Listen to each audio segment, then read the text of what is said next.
You got to pump it up, don't you know? Pump it up. You got to pump it up, don't you know? Pump it up. You got to pump it up, don't you know? Pump it up. You got to pump it up, don't you know? Pump it up.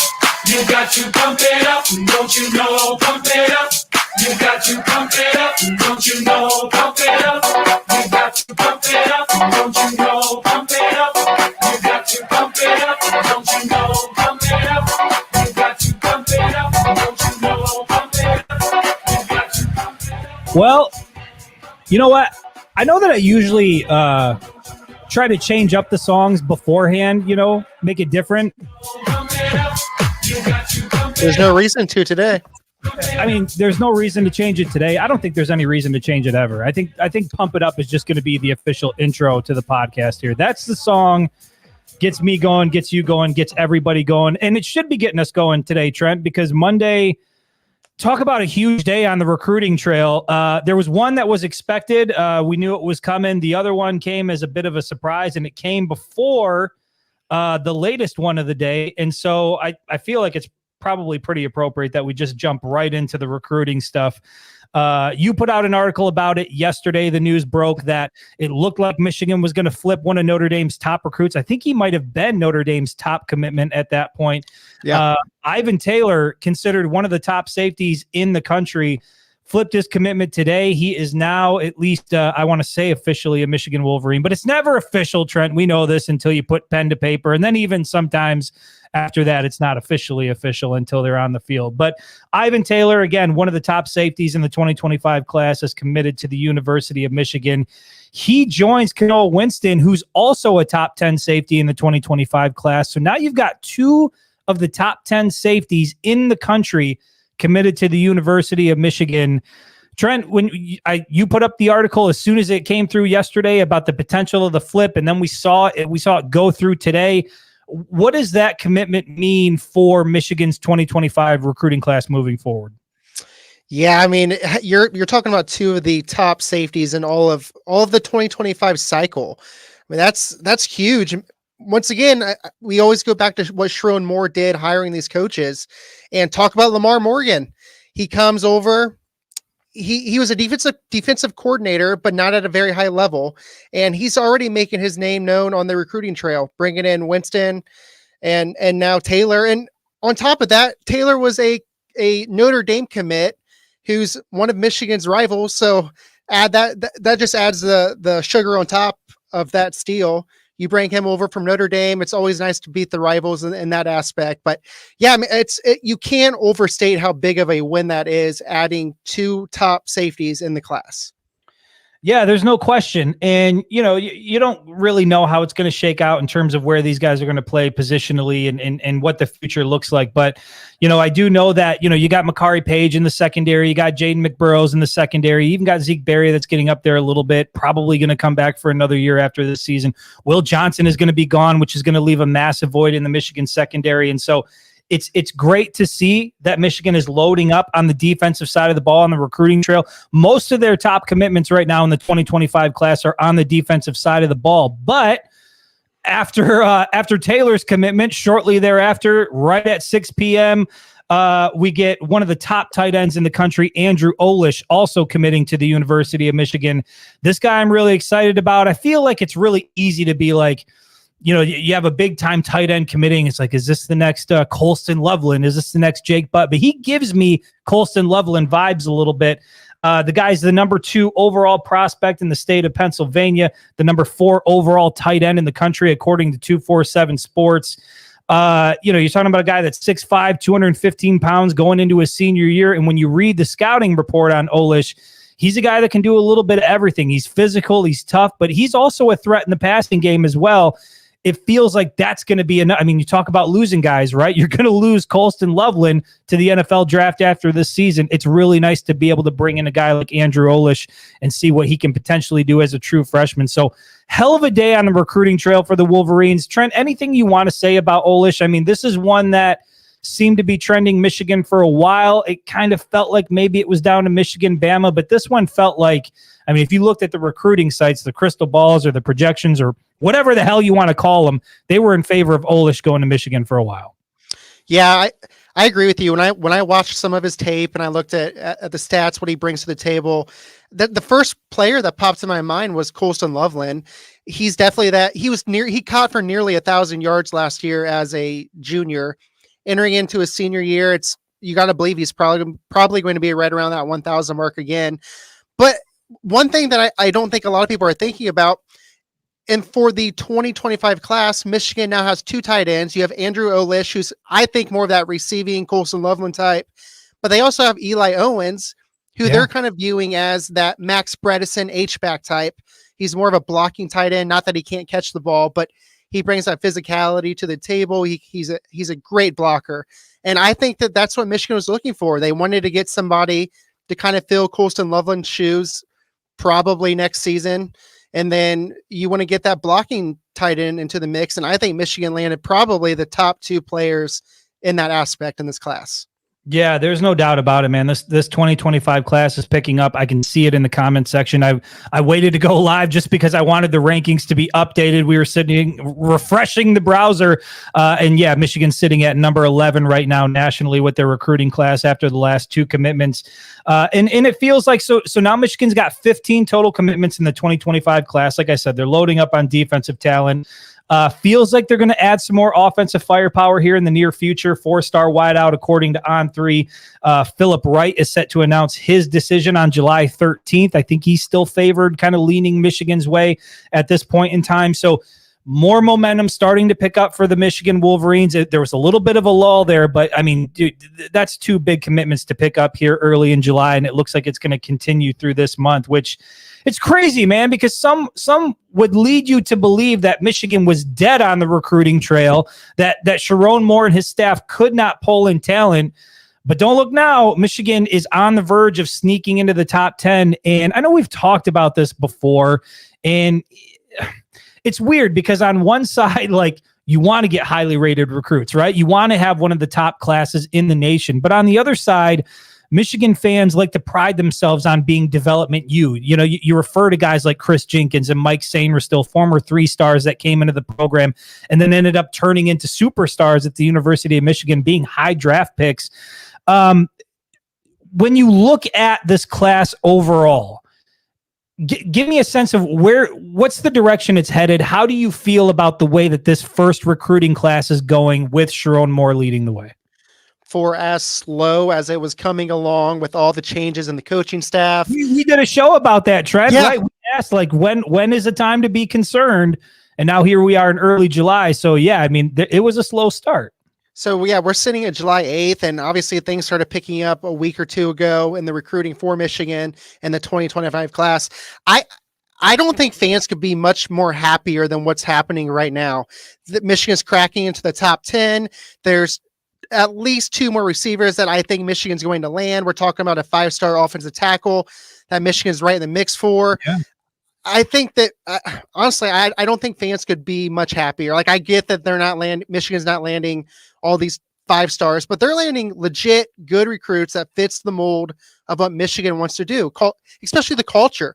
They're bringing these guys in that has good work ethic. They're not all about the flashiness. They want to come and win at Michigan. And I think Sharon Moore and his staff, they're doing an excellent job.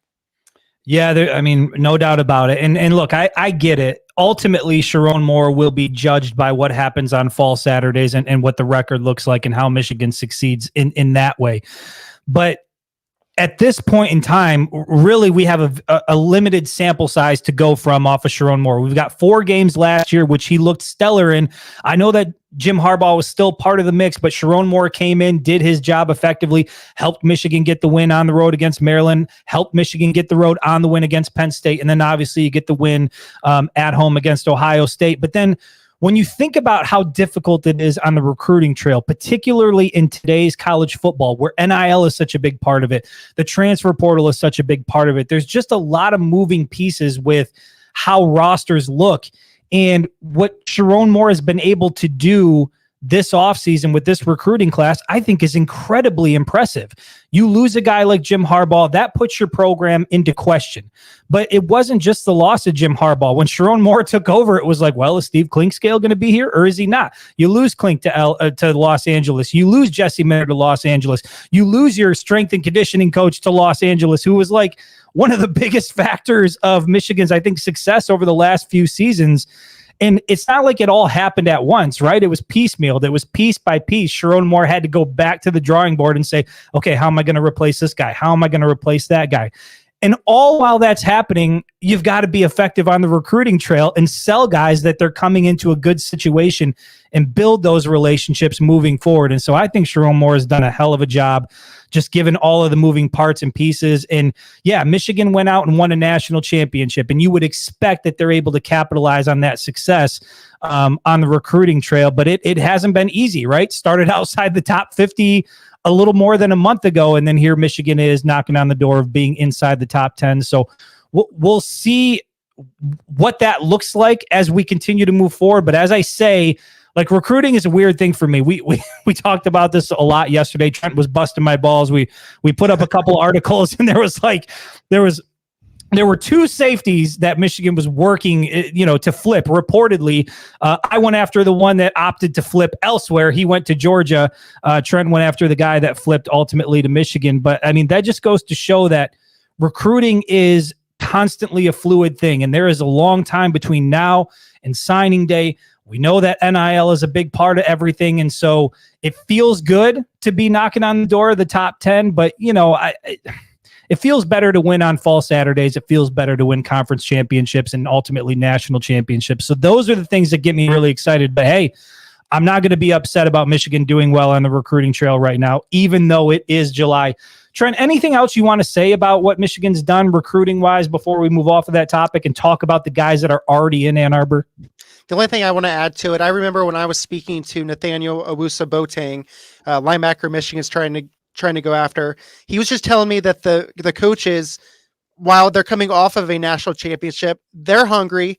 A lot of them are new to Michigan, and they want to prove themselves. And I feel like that's happening right now on the recruiting trail, how they're going out there and working their butts off to go in and bring elite talent into Ann Arbor. And that kind of stuck with me. And I think it's definitely ringing true right now. Yeah, and he's a guy that had a reaction to Ivan Taylor flipping to Michigan. So I believe, isn't Boateng a guy that's he's considered a Notre Dame lean at this point, right? He's got some history there with Notre Dame. His brother played there, and yep.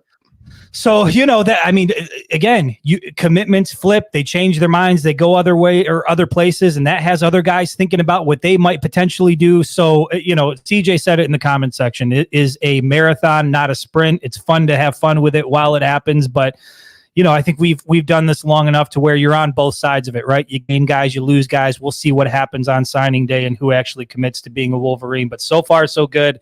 And again, shout out to Sharon Moore and the coaching staff, Lamar Morgan. Those guys, they're just doing an incredible job on the recruiting trail. And it's exciting, man. It's fun to see Michigan doing well, even in the absence of Jim Harbaugh, because it felt like once he left, it was like, I don't know how things are going to look. Like, this is going to kind of be weird for a little while. I don't know, man. Everything feels pretty damn good as we're, a little more than a month away.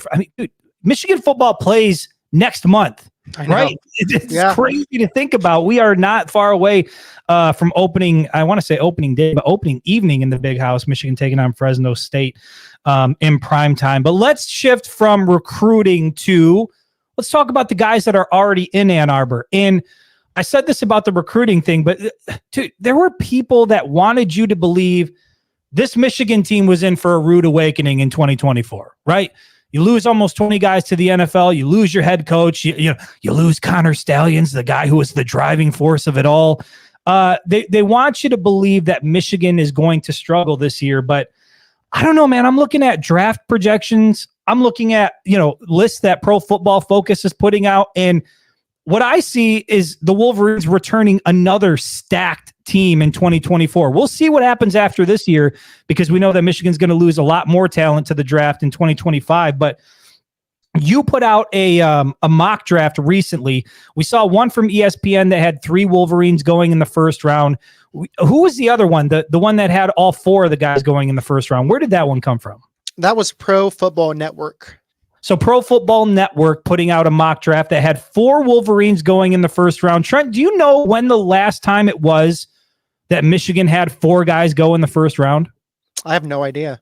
Never. It's never happened. That's why I don't remember it. They had 3 guys go in the first round. The last time it happened was in 2001, and I had the list in front of me. I don't have it anymore, but they sent 3 guys in the first round back in 2001. Michigan has never had 4 first-round draft picks, but at least there's some projections that are picking the Wolverines to have 4. And then I've said it, Pro Football Focus has put out a list of the best people at their position across college football. Will Johnson, not surprisingly, coming in at the number 1 cornerback position overall nationally. Colston Loveland coming in as the number 1 tight end. Mason Graham coming in as the number 1 interior defensive lineman. Kenneth Grant was on that list as well. He came in at number 6 as the best, 6th best defensive interior lineman. But here's my question to you. I mean, when you look at these guys, 4 projected first round picks, you look at what PFF is doing. They got the best guy here, the best guy here, the best guy there. Is there a chance that this roster could be even better than what we saw last season? Oh man, that's tough. I don't feel like the entire roster is going to be better because I think Michigan was so deep last year. Let's remember, like half these guys that are going to be starting this year that everyone's high on were rotational players last year. Look, Kenneth Grant wasn't a starter at Michigan, and he's probably going to be a projected first-round pick by many people.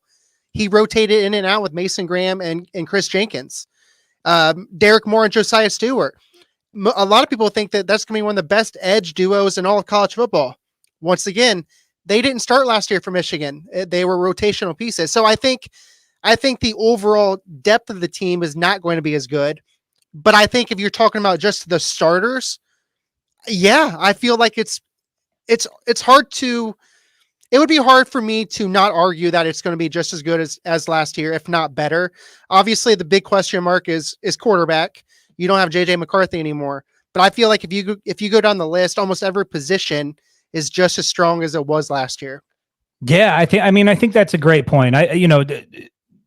Being realistic, you have to acknowledge that the depth isn't necessarily what it was last year. We know Michigan was incredibly deep last year, and we're able to rotate a lot of guys. One of the biggest reasons why Michigan was successful as they were. But when you look at the guys that are projected to be part of the starting unit, again, I talked about this on a previous show.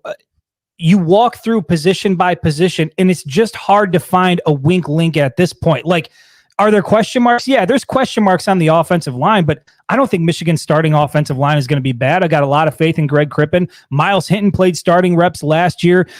Giovanni El Hadi played. He's got like 4 or 5 starts under his belt, but he's played significant reps. Josh Preby, who was a former captain at Northwestern, this is a guy who's going to be solid on the offensive line. And then you got the question mark at the other position, or at the other tackle position. But those are 2 guys that are like, I don't know, 6'7", 6'8", 320, 330 pounds. Like Michigan is going to be fine at that other tackle position. And so the offensive line looks good. You got Colston Loveland at tight end. You got Donovan Edwards back at running back. Big question mark with the quarterback. We'll see what happens there. And then I saw somebody mention it in the comments section that people are sleeping on the Michigan defense. I don't know how you sleep on a defense that has multiple guys that are projected to go in the first round. I mean, Mason Graham, did you see that video that came out of him going through that rep? Like, big men aren't supposed to move like that, right? This guy is a menace. Kenneth Grant is a menace. Will Johnson is a problem. And then I saw somebody else bring it up in the comment section talking about Jay-Sean Barham. PFF also put out their list of the top 10 linebackers. I found this to be interesting, and I want to get your thoughts on this, Trent. Well, damn it, I already asked you before we went live, so it's not going to be a question. But Jay-Sean Barham did come in on the top 10 list for the Michigan Wolverines. I believe he was at number 8, according to PFF, the 8th best linebacker in the country heading into 2024. Ernest Hausman was not on the top 10 list. Were you surprised about that at all?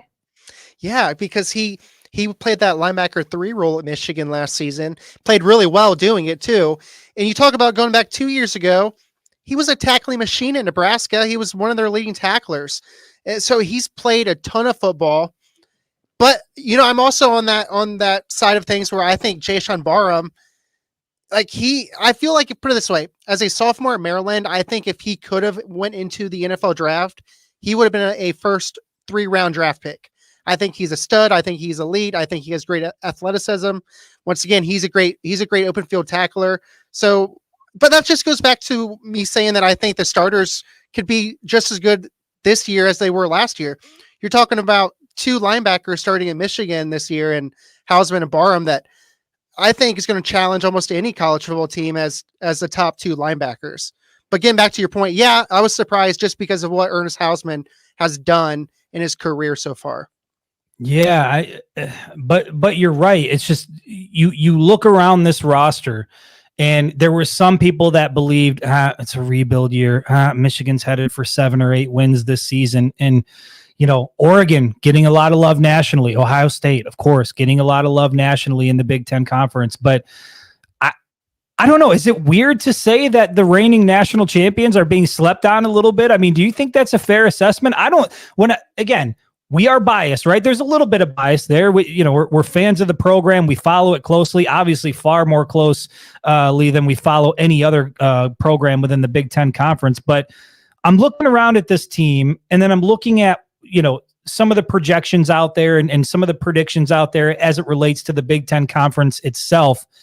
And I just feel like Michigan is entering this season as the underdogs. And I feel like that is a strange place to be for a team that has won the last 3 Big Ten championships and won the national championship last year. Do you think it's a fair assessment that Michigan's being slept on? Since I've started covering Michigan, I went from I'm going to admit, I was kind of a fanboy of Michigan. I went from being a fanboy to trying to take this as serious as possible, trying to take my bias out of it when I'm talking about Michigan and writing up my articles, doing rankings. But looking at it right now, mostly everyone, all the experts are saying that Oregon and Ohio State are the clear-cut favorites to win the Big Ten. And I give them credit. I think both of their rosters are talented. I think that they have just as good of a shot as anyone to make it big this year. But I've never seen a defending national champion get almost zero love. And I understand that Michigan lost a ton of starters. They lost a ton of talent. But this roster is also full of stars and talent that are coming back, and Will Johnson and Mason Graham, especially on the defensive side of the ball. So yeah, I truly think that they're being slept on. And obviously when fall comes, that's going to do all the talking, but I don't really understand where all these experts are saying that Michigan's going to be 3rd or 4th in the Big Ten right now. Yeah. I believe, William from the Facebook page, I agree. It's downright disrespectful. I mean, you're talking about Oregon didn't win the Pac-12 conference last year. Ohio State hasn't won the conference in 3 years. I get it. There's a lot happening on the recruiting trail. A lot happened in the transfer portal, but man, oh man, it just feels like there is not a lot of faith in the reigning national champions. And you're right, Trent. I mean, we understand it. We get it. And CJ even brings it up. I think it's in the comments early. I'd have to scroll back, but yeah, if you're a casual, if you're kind of on the outside looking in, you look at the overall picture. Geez, they lost Jim Harbaugh and they lost a bunch of the coaching staff, and you lose Zach Zinner and you lose Trevor Keegan, and you lose Blake Corum and you lose JJ McCarthy, and you start, Roman Wilson, Mike Sainristil. I mean, as I'm saying it, I'm like, holy shit, like that's a lot to lose. But to be sitting here in July and think, I don't know, man, I think this team is a lot better than most people are willing to give it credit for. And it starts with the defense. And I think that's where it started for Michigan, honestly, over the last 3 years. Like the defense has really been leading the way. You go back to Aiden Hutchinson and David Ojabo and that dominant defense in 2021.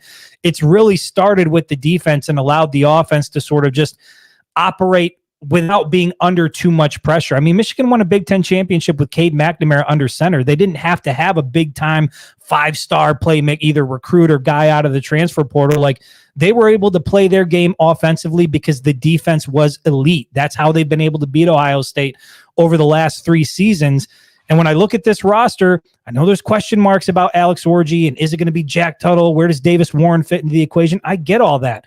But I go back to that 2021 season and I think, like, I don't know, this 2024 team to me feels a little bit better than the 2021 team. The defense is absolutely loaded, and I love what they have offensively. So to think that Michigan just doesn't have a shot because they lost too much. Again, CJ's right. You've lost, there's a ton of talent that's gone, and, to just sort of not think that's going to have any impact, I think would be a little bit disingenuous. But the reality is, when you go position by position and you look at what Michigan has, there is every reason to believe the Wolverines are going to legitimately compete for another Big Ten championship, even with 4 more teams in the conference, even with a far more difficult schedule.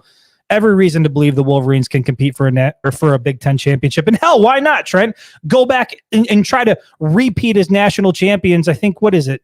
Georgia's the only team to do that in the playoff era. Am I correct in that? Yeah, I believe you're right. You think it's going to happen, Trent? You think they're going to repeat? Are we going to bring another natty home? The 2025 national championship? Book it right now here on the podcast. Michigan's winning it. Not going to lose the game. They're probably going to win by 40 or more points in every game too. Just undefeated Big Ten champions in the national championship. No big deal. That's just what we do here in Ann Arbor. I did mention Ohio State there, and I wanted to talk about this because it came out today. Joel Klatt had put it out on social media. He did the podcast. He's going around the country and he's meeting with, some of the top coaches in the country. Started out with Sharon Moore, obviously, because, you just start with the best first.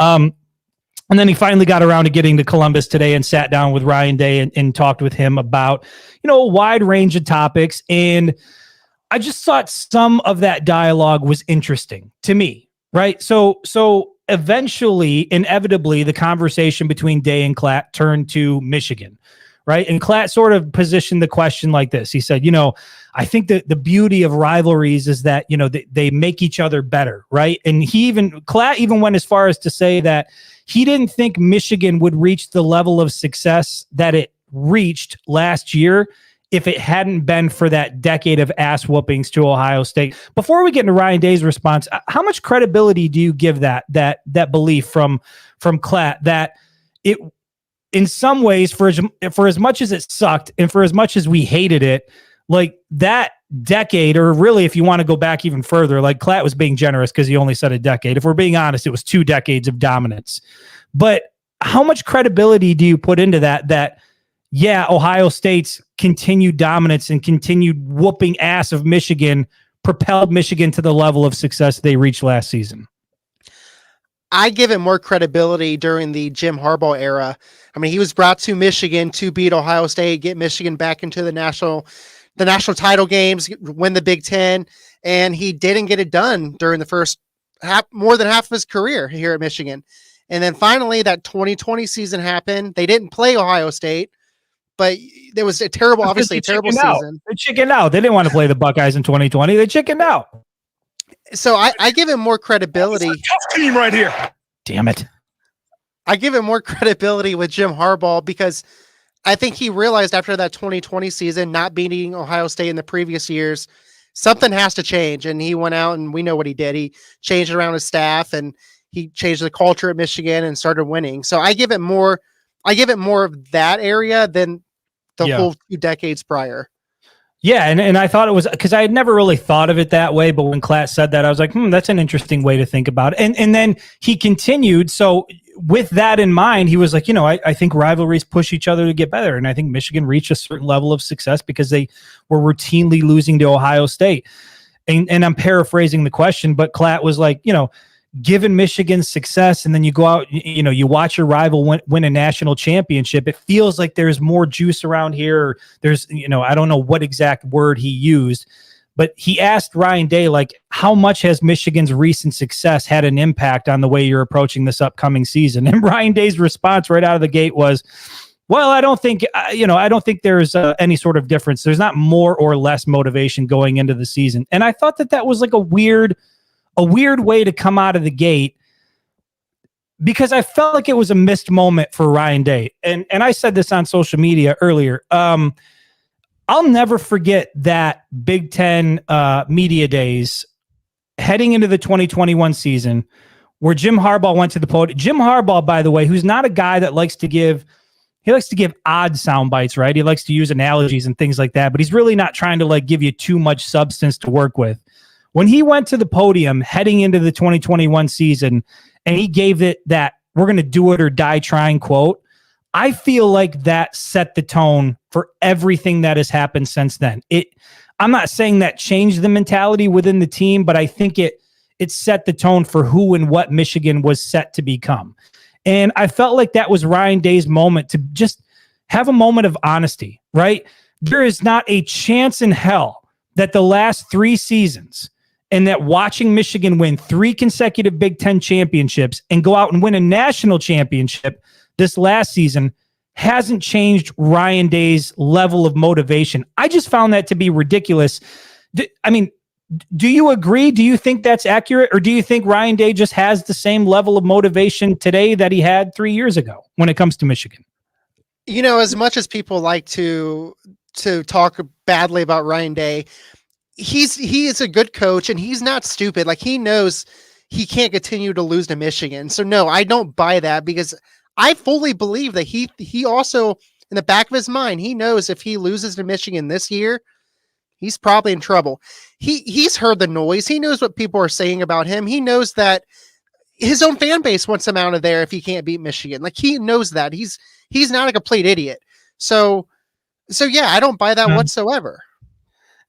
Yeah, no, I mean, you're right. I mean, yeah, it's fun to bag on the guy, but you're right. He's not a complete idiot. He's a good head coach. I think his overall record at Ohio State is like 56-8. He's won a lot of games. For anybody who didn't listen to the Joel Klatt podcast, here's exactly what the quote was from Ryan Day. Klatt had asked him, has the success of Michigan motivated you? Essentially, has it motivated you this offseason or changed your level of motivation?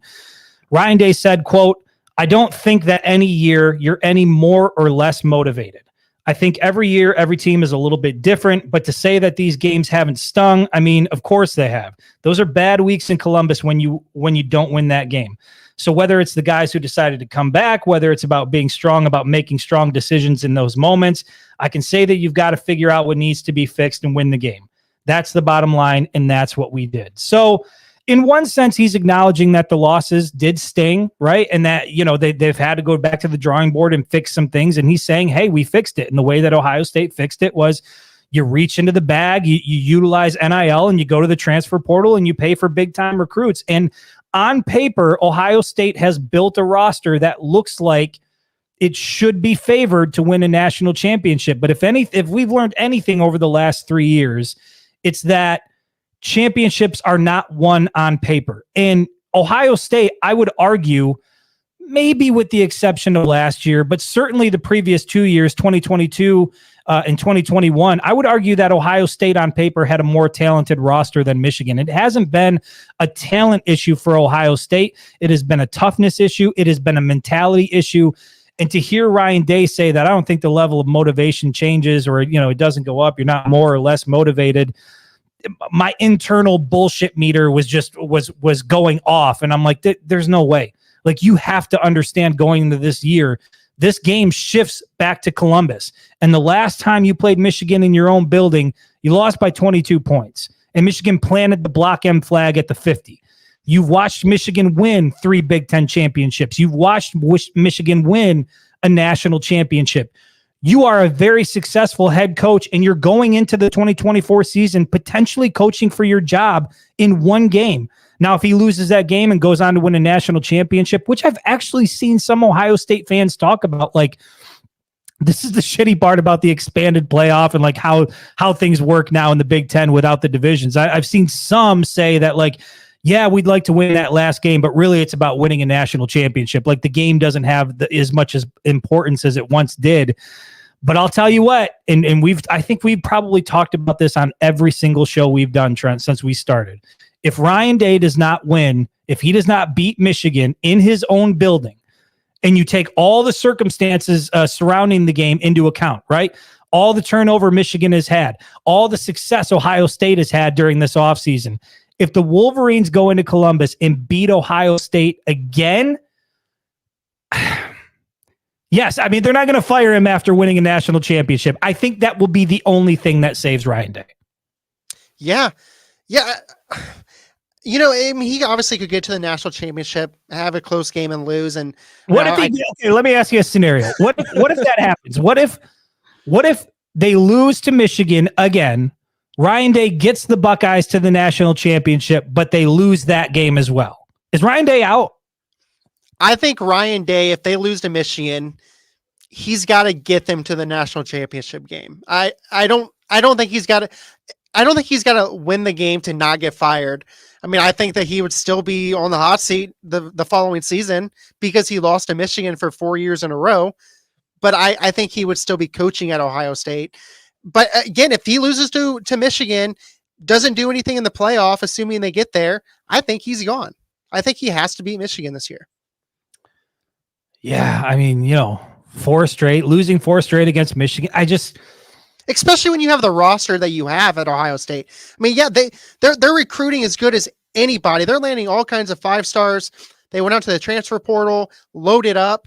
They're doing this to beat Michigan and to win a national championship. So it's that or bust, and it's a tough situation to be in if you're the head coach. Yeah, well, Will Howard said it, right? Ohio State, presumably the starting quarterback there, said it's national championship or bust, but you got to get through Michigan first, and that's been a big problem for Ryan Day in Ohio State over the last 3 years. And again, did he acknowledge Michigan in his response? Yes. Did he say we've got to win the game? Yes, he said that. But to say that, the level of motivation doesn't change, it doesn't go up or down, like, I find that very hard to believe. I feel like Ryan Day has been highly motivated by what's happened with Michigan during this last offseason and how aggressive they're being and making sure you cannot lose that game in the horseshoe. You absolutely can't if you're Ryan Day. If you lose that game, even if you go on to have some success in the playoff, now it's become it's going to be a thing that follows you no matter what. And until he gets that, it's same thing with Jim Harbaugh. Jim Harbaugh was winning 10 games a year when he got to Ann Arbor. Like, winning games really wasn't the issue. Jim Harbaugh's biggest problem was that he couldn't beat Ohio State. And that was why people were, there were some in the fan base that were like, look at how many games we're winning. Like, why would you want Jim Harbaugh to be fired? Well, that's because you can't beat Ohio State. And when you come coach at the University of Michigan, like, that's the expectation. And I think that's the same expectation for Ryan Day. I mean, hell, Urban Meyer said it going into that 2022 game. I'll never forget it. He was sitting up at the podium. He was sitting right next to Charles Woodson.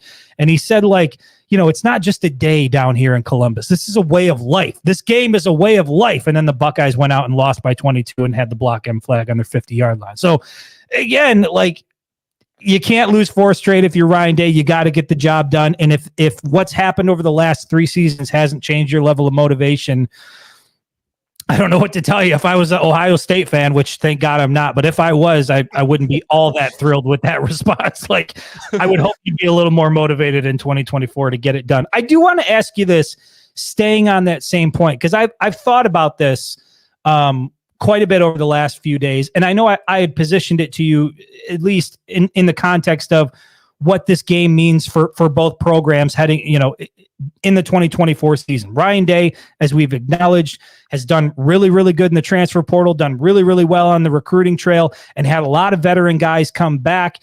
It feels like everything is stacking up for Ohio State to get it done this year. Michigan, on the other hand, you lose a ton of guys to the NFL. You lose your head coach. You've got Sharon Moore there, who's got some experience, but he's still a first-year head coach.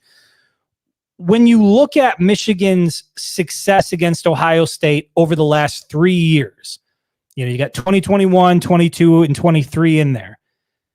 Where would a win on the road in 2024 fit in that group, in that group of 4 games, in terms of how big of a win that would be? Where would you place that on the list in the top 4? I will go with second. I don't think you can top 2021 when that was their first win. And since what, 2011, like 2020, for 10 years, that was their first win. And just the way it happened, I don't think you can top that. But you talk about a year that they're not favored. They're going to probably be, honestly, they're probably going to be a double-digit underdogs going into that game in Columbus this season. And with Sharon Moore at the helm, it's basically a brand new coaching staff. I think you put that right at number 2. I mean, people agree with you. Tyrone says just put it at the top. Just put it at number 1. Don't even think twice about it. Brandon from the Facebook page says put it at number 3. Terrence from the Facebook page says I agree with Trent. Put it at second. I think it goes to number 3.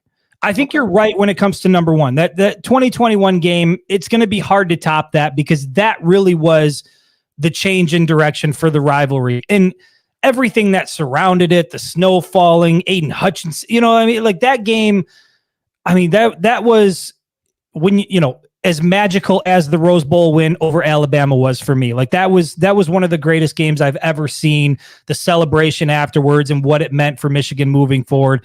I think 2021 is solidly in the number one place. At number two, I put that 2022 game at Columbus at number two, only because Michigan hadn't won there in 20 years, had to go into that building. And if they didn't win that game, I think it would have shifted things for Michigan in a completely different direction. To not only go into Columbus and get the first win in 20 years, but do it the way they did it, win by 22 points in Columbus. That stadium was quiet. Outside of the Michigan fans that were in attendance, it was very loud behind me when Donovan Edwards was trotting his way to the end zone. And then again, the planning of the Block M flag and the 50-yard line, that was a moment where, like, and I've said this to you before, Trent, for so long during that 2-decade span in the 2000s, I viewed Ohio State as this juggernaut, this unconquerable mountain. And for as excited as I was during the season when Michigan would get off to a hot start, I was always nervous about November because I knew that game was coming, and it always ended the same way. Even in 2016, when it looked promising, you just knew you were going to get kicked in the balls one way or the other, and you were going to be hurting on Thanksgiving weekend. And so to watch Michigan go into that building and put up that kind of an ass whooping against the Buckeyes, I just thought that was incredible.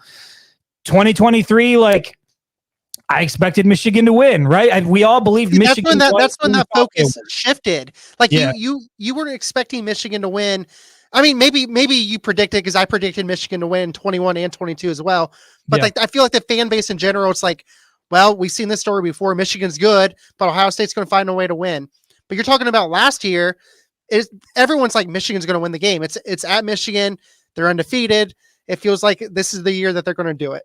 Yeah, I mean, they felt like a team of destiny. I was saying it in the preseason. I'm like, doing the same thing that I'm doing now. I was going through the roster, and I'm like, there are no weaknesses anywhere.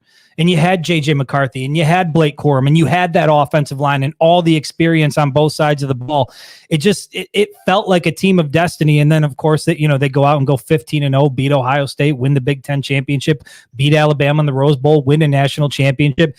It was everything we hoped it would be. But yeah, in 2023 against Ohio State, even when it was close, I was like, Michigan's going to win this game. I don't know what the score is going to look like, but Michigan's going to win it. So long story short, if the Wolverines go into Columbus this year, given everything that's happened, I'd put it at number 3 at the list. I'd put it above last year's win because that was expected. But it's right there. It's right there with that 2022 win on the road.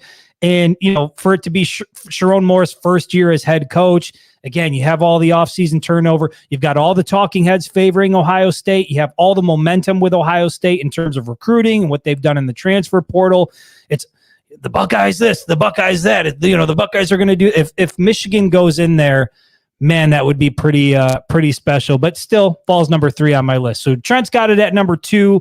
I've got it at number 3.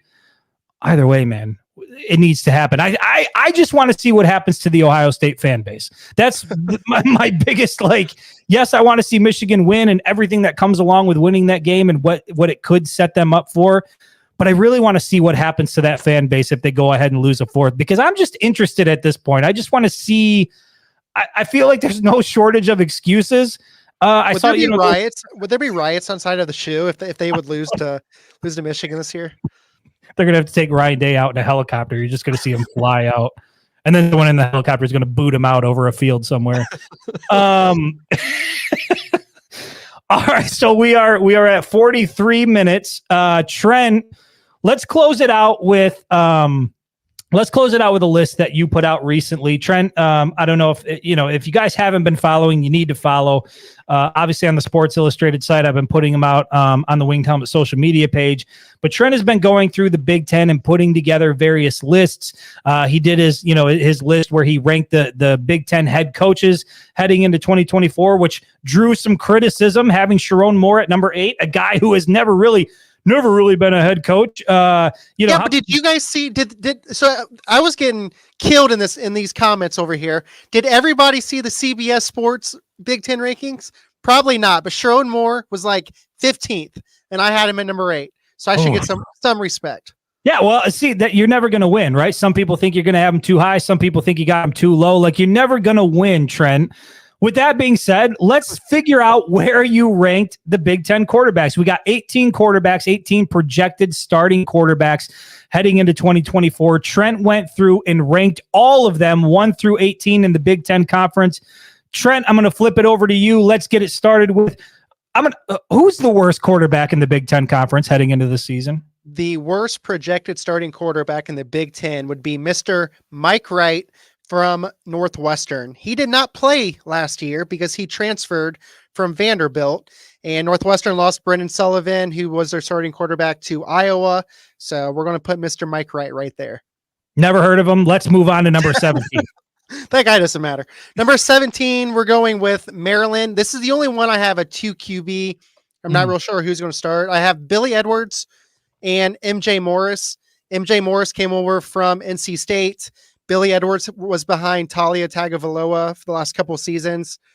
Not really sure which one's going to start, but I don't think either of them is going to be real threatening. Yeah, I would agree with you. And just full disclosure, before Trent and I went live, I told him flat out, I'm like, I don't know who half of these guys are. Like, outside of below the top 10, like, none of them matter to me. So I'm not going to have a lot of pushback. Trent, I agree with you at number 17. Let's go to number 16.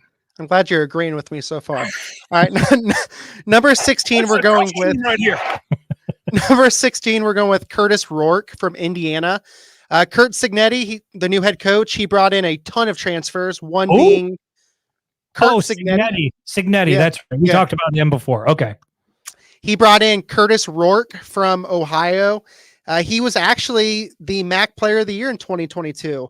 But we're talking about the MAC to the Big Ten, so it's going to be interesting to see how he does in a much bigger and tougher conference. Agreed. Let's go to 15. 15, we got Athan Kaliakmanis from Rutgers. He actually transferred over from Minnesota, and he's going to lock down the starting job there. He threw 14 touchdowns and 9 interceptions last year for Minnesota. I've never been a big fan of him. I just don't think you can win ball games with him. But I think he's better than the other ones I've said so far, so that's why he's where he's at. Yeah, he looked all right. I mean, he was battling for the starting job in Minnesota, but, I guess he's with Rutgers now? He's with Rutgers, yeah. I wasn't even aware of that. Yeah, irrelevant. All right, let's move on. Number 14. 14, we're going to stick with Minnesota. We're going to go with Max Brosmer. He's another transfer that came in from New Hampshire. He was a FCS All-American. He threw 29 touchdowns. All-Americans cannot succeed in the Big Ten Conference. We know that, Trent, right? They can't. Absolutely. Possibly. It's impossible. Like, Michigan brought in one, but he's a bub too. He's a bum, so he's not going to do anything. But anyway, that's number 14, Max Brosmer. I'll take your word for it. Let's get to 13. 13, this one's kind of a projection because he has not played yet. And full disclosure, a lot of this it's not just based on their stats from last season. I'm thinking about how they're going to be in the offense that they're at this year. But we're going to go with Nebraska, Dylan Raiola, the 5-star quarterback. Yeah. I think he's going to start probably right away for Nebraska. I think being a freshman, he'll have his ups and downs being in the Big Ten, but he's obviously a good quarterback, and I don't think he's going to crack that top 10 just yet, but he's going to be decent. Yeah, the Buckeyes wanted him. Georgia thought they had him, and he's a Cornhusker, which is just a weird, I don't know. You end up in Nebraska. I get there's a little bit of a family connection there, and there's a history, but still, I said this before when we were talking about, I think, Matt Rule, like, it's not an easy place to recruit. Like, drive out to Nebraska, make the drive out there, and just be in Nebraska for a little while. And it's almost like being on an island, except instead of being surrounded by ocean, you're surrounded by cornfield. It just feels like a weird place to be, and you want to get out of there as soon as possible. But yeah, man, highly rated recruit. And I do think Matt Rule is going to have Nebraska competitive, if not this upcoming year. It feels like they're trending in the right direction. So I'm fine with that pick. What was that? Number 13? That was 13. Yeah. All right, let's get to number 12. Number 12, we're going with Luke Altmaier from Illinois. Yeah. Decent player. Didn't put up great stats last year, but Illinois wasn't very good either. They went out and grabbed a couple guys from the transfer portal that should help him. But he threw 13 touchdowns and 10 interceptions. He was a very turnover prone last season. I think that he should improve on that a little bit this year. I would agree. Decent quarterback. Saw him, he looked good in spurts last year, but, hopefully he's going to take a step forward, and Illinois certainly needs good quarterback play.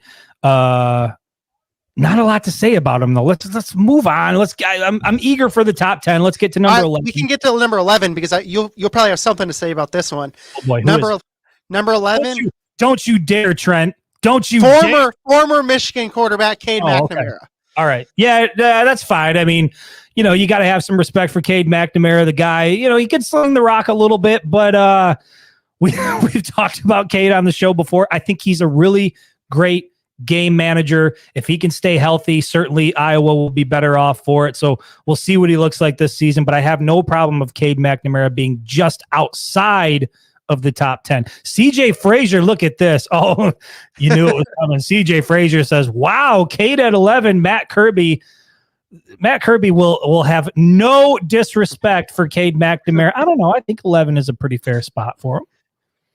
Number 10. Number 10. Number 10. Yeah, we're going to get past Cade McNamara. Number 10. Number 10, we have Tyler Van Dyke. He's at Wisconsin now, former Miami quarterback. He had ups and downs there in Miami. He would lose his job, regain it back through 19 touchdowns and 12 interceptions last year. He's in a new scheme with Luke Fickell.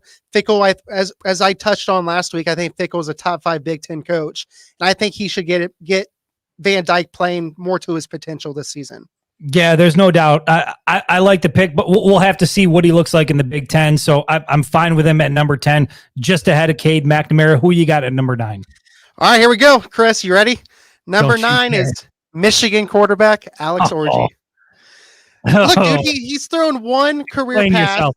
It doesn't matter. He's thrown one career pass. We have no idea what he's actually capable of throwing the football. And I think 9, projecting what I think he's going to do, is fair, because I think as long as he is that Cade McNamara type from 2021 that can move the chains, don't turn the ball over, with his added abilities of running the football, I think Michigan will be fine. But I can't put him any higher than 9 right now without really seeing him play.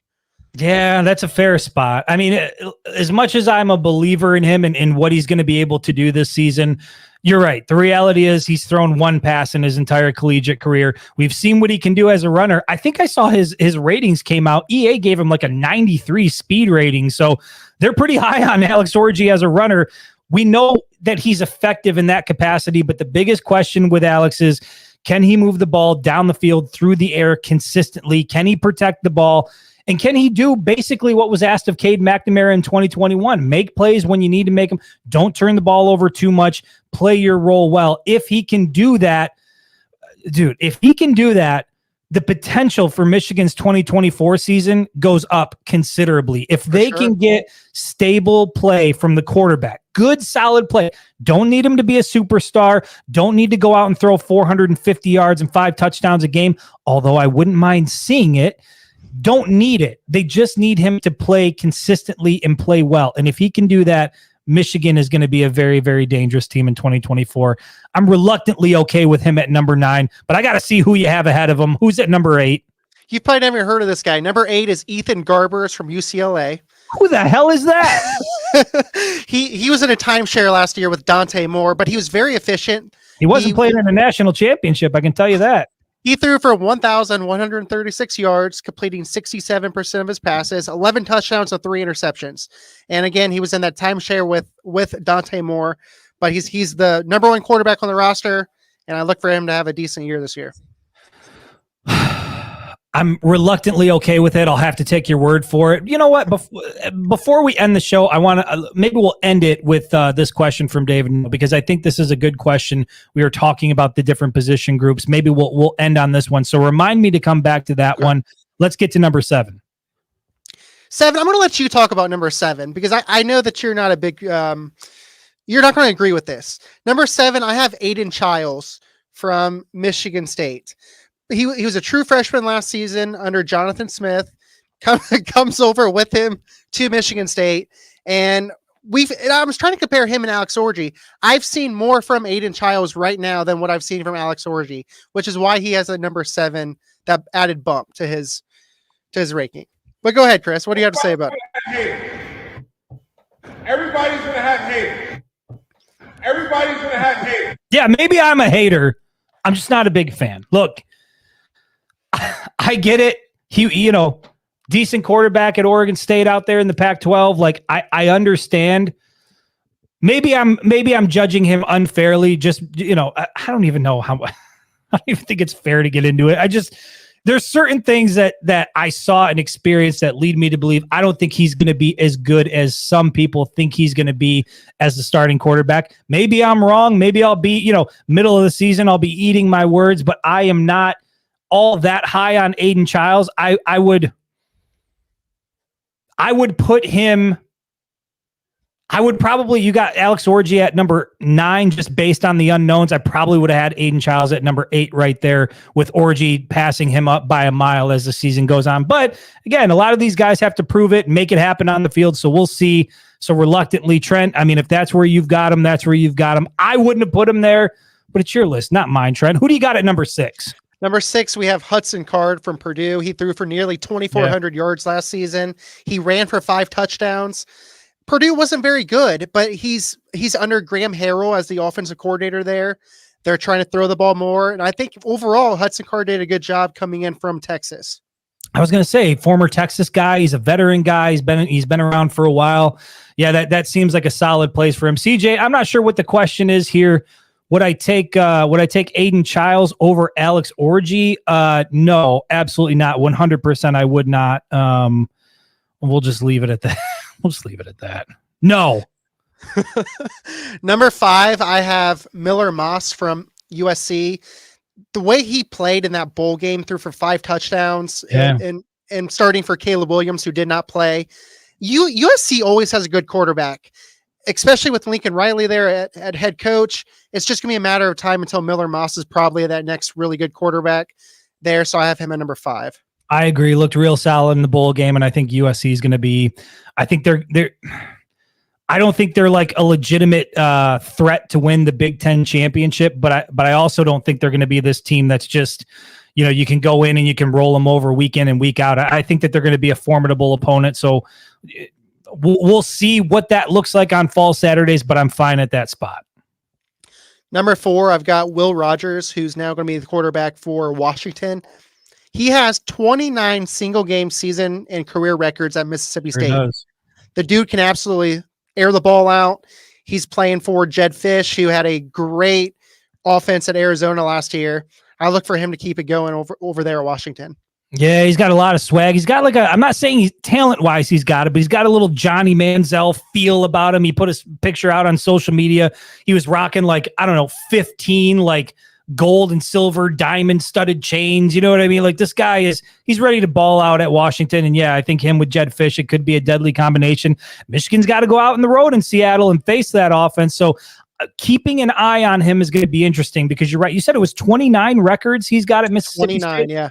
29 records. The guy can light it up through the air. The question is, can he do it in the Big Ten Conference against some of these bigger defenses he's going to face? We'll see, but certainly a guy to keep your eye on. Fine with him at that position.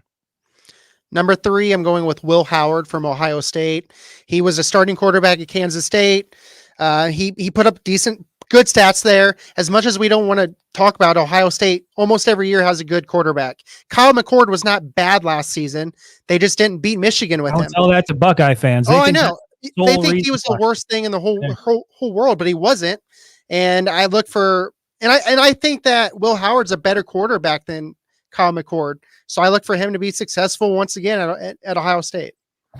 I'd like to know where Lou Holtz is right now. Remember that after Kyle McCord heroically led the win over Notre Dame on the road, and then they lose to Michigan and they throw him in the trash bin. They're like, "You suck. You're the reason we can't get it done." But Ryan Day doesn't have any more motivation this year. Whatever. That's besides the point. I'm fine with Will Howard being there. Yes, he's expected to be a good quarterback, but I mean, this is a guy. You've got him at what, number 3? Number 3. I mean, this is a guy that could slide down to number 8 before the season's all said and done. Like, this is, this guy is a huge wild card in my mind. He's either going to be really great and be everything that Ohio State needs, or he's going to be riding the pine, because Ohio State has 7 guys out there in Columbus that could be the starting quarterback for him this season. And so no job is safe in Columbus with the roster that they have, but I'm fine with him at number 3 for now. Number 2, we're going with Drew Aller from Penn State. 25 touchdowns and 2 interceptions. He looked absolutely terrible against Michigan. He Didn't look very good against Ohio State. He's still a good quarterback. And I don't think any of the guys that I have below him, I could make an argument of going past Drew Aller right now. Yeah, this is like you're right. He looked absolutely awful against Michigan. I think by and large, he's a good quarterback, decent quarterback. The problem with this list is a lot of these guys in the Big Ten are virtual unknowns. They've done things elsewhere, or they haven't really had their chance to shine yet. So some of these guys are unknown. At the very least, Drew Aller has a lot on film. He's got a lot on tape. He's played a lot of reps at Penn State. And overall, he's been a pretty good quarterback. And so I'm fine with him at the number 2 spot. And number 1, I have Dylan Gabriel from Oregon. He was an absolute stud at Oklahoma last season, probably going into an even better offense with Oregon and Dan Lanning at the helm. And I look for him to be super explosive. And I don't think anybody could argue about Dylan Gabriel being number 1 in the Big Ten.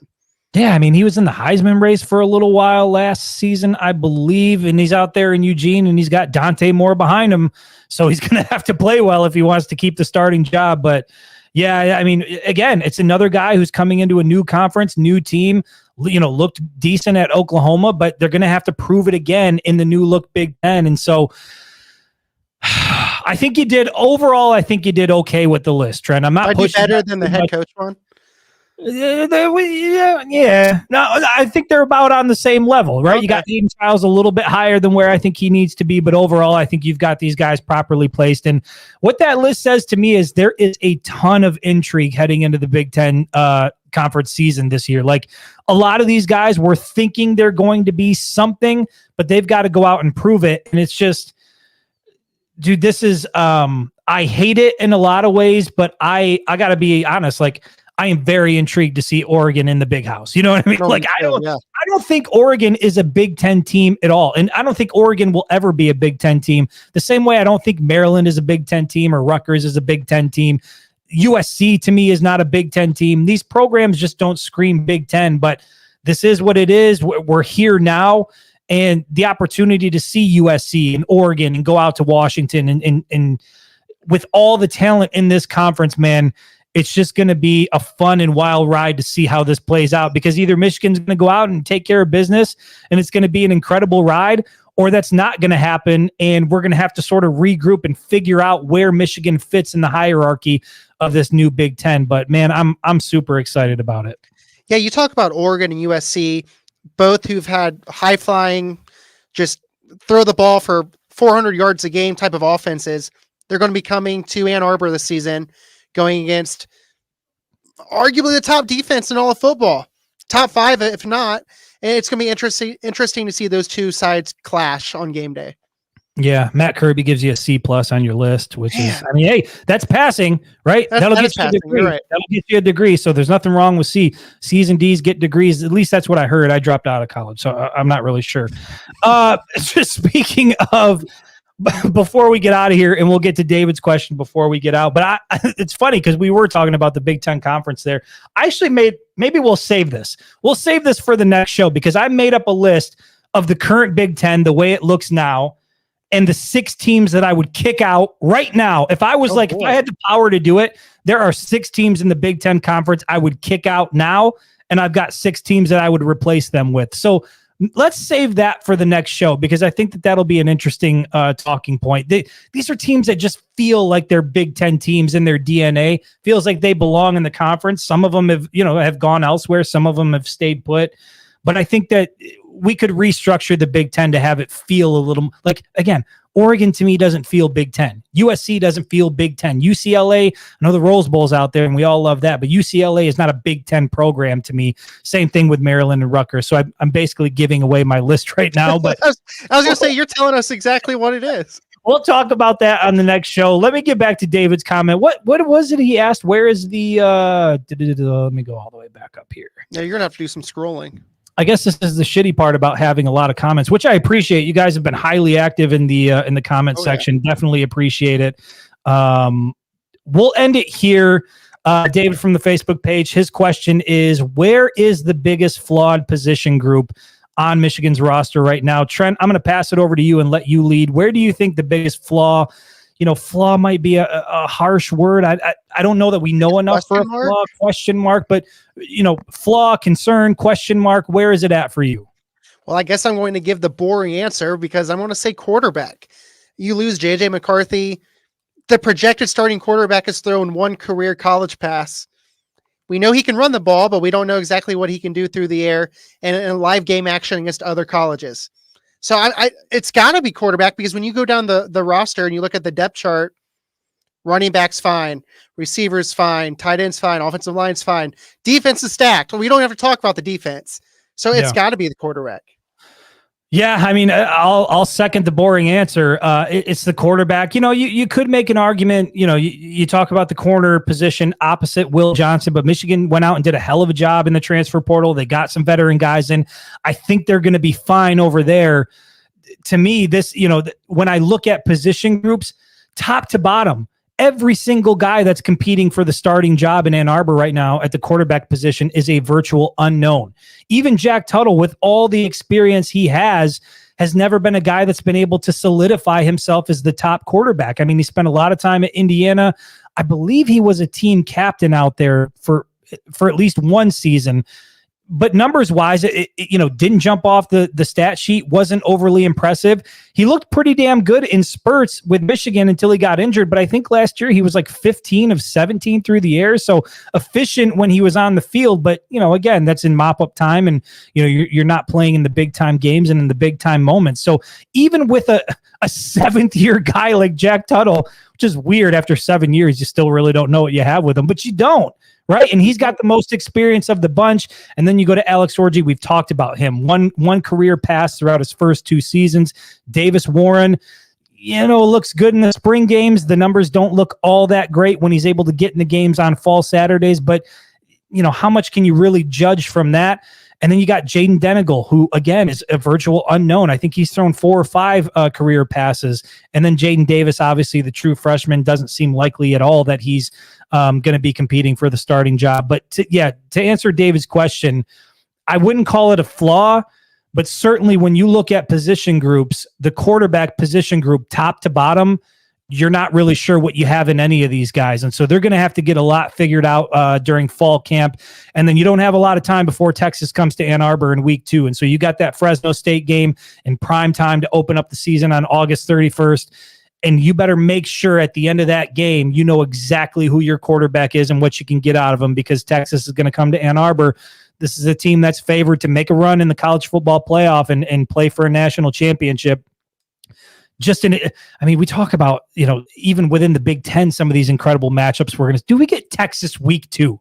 Yeah. Texas in Ann Arbor week 2, 2 blue blood programs. Maybe Texas is one of those teams that could be a Big Ten team. We'll see on the next show when we actually talk about that. But Trent, as always, man, dude, appreciate you once again. Hold on. It was a good show. It was a good show. I thought it was a good show. We almost didn't do the show again. Chris is just like every week, man. I don't know. This show's going to suck. Like, let's not do it. Yeah, I thought, we got a couple commitments, so it felt like, we were going to have to go live. But over the weekend, I had to go to urgent care because I had some issue going on with my ear. I was like starting to lose my hearing, so I had to go in and get that taken care of. I woke up this morning, one of my eyes was like bloodshot. I'm like, okay, dude, over the weekend, I'm like, okay, I'm going deaf. I better learn sign language. Googling sign language. How do I figure that out? This morning, I wake up, my eye is all glassy and red. I'm like, well, I'm going blind. So, I better get a walking stick and learn how to, go through life that way. I think it's really interesting. And I don't know if this happens with anybody else, but, Trent, you're 30, so maybe you can't relate to this because you're still relatively young, but I'm 40, right? I turned 40 this year. And I remember when I was younger, like if my side would hurt, like, it was just your side hurting. It was no big deal. But when you're 40 and your side starts to hurt, it's like, well, I'm probably going to need a kidney transplant now. Like, you're at that age where it's like aches and pains could be potentially serious issues. And so I've been dealing with those things over the last few weeks. My eye seems to be, I don't know. I mean, it's looking relatively whitish again. My hearing is back and all things are on track. So I'm glad we did the show because I agree. I think it was a good show. ton of action in the comments section. Really appreciate everybody who showed up here to contribute to the conversation. Trent, I appreciate you. Maybe we'll get another list for you up next Monday so that people can critique it. But until then, I can't wait. Stay tuned for commitments. Stay tuned for good news, and we'll see you next Monday.